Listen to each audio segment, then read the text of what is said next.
Hey Internet, it's RJ. Welcome back. Thanks for tuning into the show today. Now, today's episode, we're going to continue taking a look at banks' full credit card catalogs, or this time I should say credit unions, because we're focusing on Affinity Federal Credit Union. So, typical fashion here, we will talk about, Affinity as a credit union, I should say. We'll talk about the credit cards, rewards and redemptions.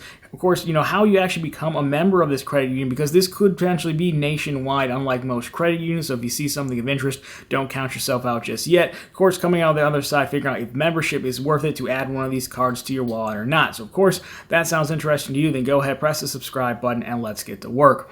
Now, again, we're going to talk about the credit union piece in just a second and membership and how that works. But first, let's learn a little bit more about Affinity here before we really get into it. And so here you have it, classic did you know slide. So they were chartered way back in 1935. I think actually a year after, the federal bank charter or credit union charter went into play. Now, they were founded as WE Headquarters Federal Credit Union for Western Electric Company. It's not uncommon, again, for credit unions who are normally smaller base to kind of be founded, to serve a specific community or even a specific company and their set of employees. Now, this is the largest credit union in the state of New Jersey.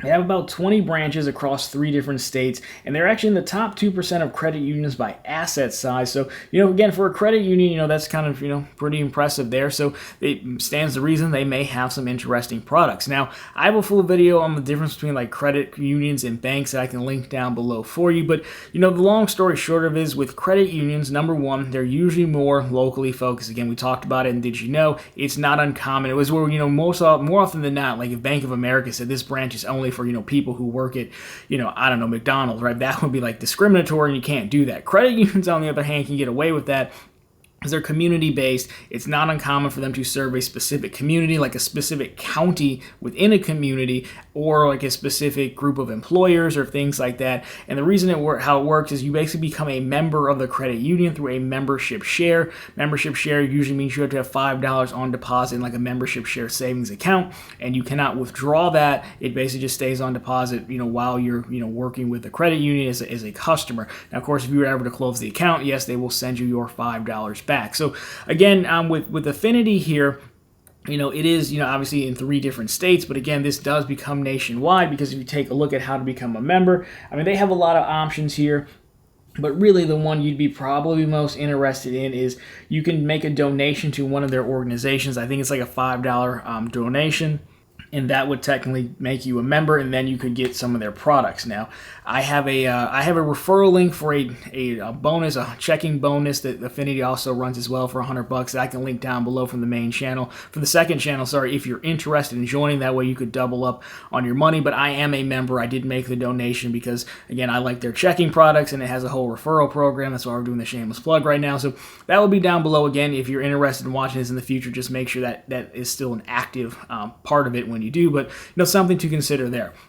So that's membership. Now, let's talk about the earnings and rewards here. So again, they have a few cards. These are primarily going to be cashback cards. Now they claim that you're getting points, but points, cashback, it's always used interchangeably.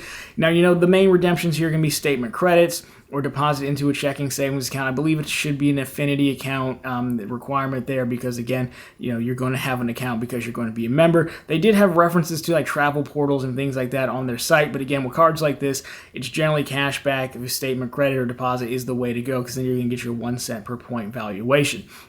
So that's enough about Affinity. Now let's see the products they have on hand here and if they're any good. So again, these are all going to be personal cards. There are a few of them, so let's get started. Starting out with the first one, what they call the classic card, but technically it's their secured card. So again, no annual fee here, multipliers, none to be had. Reason being, again, this is a secured card, so you deposit $250 plus into an account, and that becomes your credit limit. So it's really, designed for folks trying to build credit. Now next up, we have the Premium Visa card. This is another no annual fee card, no multipliers here, because this is kind of like their low APR balance transfer card. So you can see right now, you'd get a 2.9 intro APR on purchases and balance transfers for the first 12 months, which is not too bad given how credit card interest rates normally work, honestly. So there's that one. Now we have the Pure Rewards card, which I do like the color of. Annual fee, $0, multipliers here. Classic 1% back on all purchases. So Pure Rewards name kind of misleading, but hey, that's fine. Next up, this is the one that most people are going to be interested in. And we have the cash reward. So no annual fee, multipliers, 5% back on Amazon and bookstores. That is capped at $3,500 per month, and that does exclude gift cards. So I think that would be 1 Amazon reloads, as well as buying gift cards from Amazon. You can also get 2x back on groceries, restaurants, and gas stations. 2 back on streaming and ride shares as well. Now, in addition to that, they do have some benefits here. So they have what they call High Five, which is a bonus 5x rotating category each quarter, where you can make up to $3,500 back on spend at 5x. They have cell phone insurance and no foreign transaction fees. We're going to touch on that High Five piece a little bit later in the thoughts section. And then lastly, they have the Red Bull New York rewards card. So I think this is the soccer team. This isn't like Red Bull Racing from Formula One. So a little bit slower, but soccer's still good. Annual fee, $0. Multipliers, 3 back on Red Bull Arena purchases.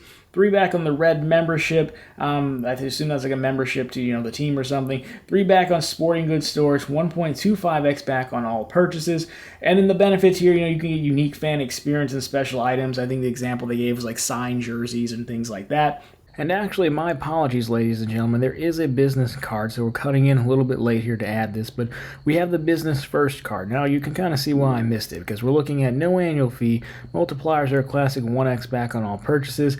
Benefits, however, they do have a shopping portal type website where it does jump up to potentially 6x back if you have the card and can find something through their shopping portal. So there is their 1 business card entry, not to be left out of the list. But overall, there you have it. Those are the Affinity Federal Credit Union cards as of late 2022. Now, I think we can just skip right to the chase here, and that the cash rewards is by far the star of the show. Now, it might sound familiar because it almost mirrors the Chase's Amazon card, which gives you 5% back at Amazon. Now, I would like to know the history of the cash rewards card since it's 5% back on bookstores and Amazon. Like, I do wonder if it dates all the way back to when Amazon just sold books and then they kind of just never changed it because, hey, it's popular, so why not?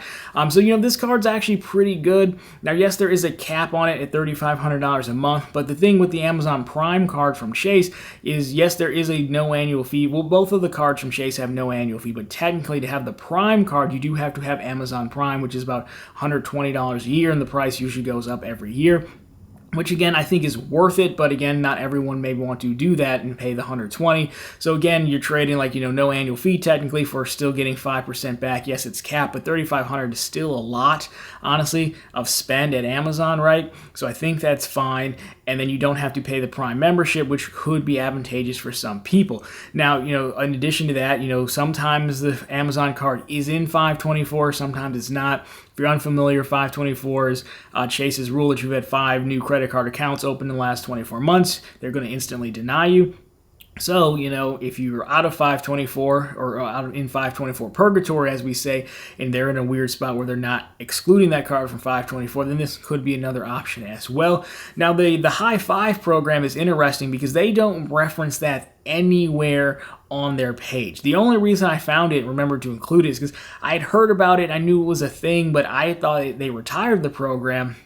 So I'll say shout out to Proud Money channel because he talked about this card and he did mention the High Five program. Then I went back on some of my FICO forums and saw that folks were still actually posting the categories, things like that. So that's just an added bonus, right? Again, $3,500. Again, Chase's rotating quarterly categories, Discover's categories, they cap you at $1,500. So to get that up to $35, I think is pretty good. Making the cash rewards a winner in my book, and surprising winner from a credit union. I do think again, if you're in the market for this type of card, becoming a member for $5 is probably worth it. Again, down below we'll have that link if you want to double up and get a checking bonus while you're at it. So overall I would say this one's a winner. If you have this card, definitely sound off down below. I'd be interested to see how they market the High Five once you're in there and you have the card, because again, from the outside looking in, they make no mention of it at all.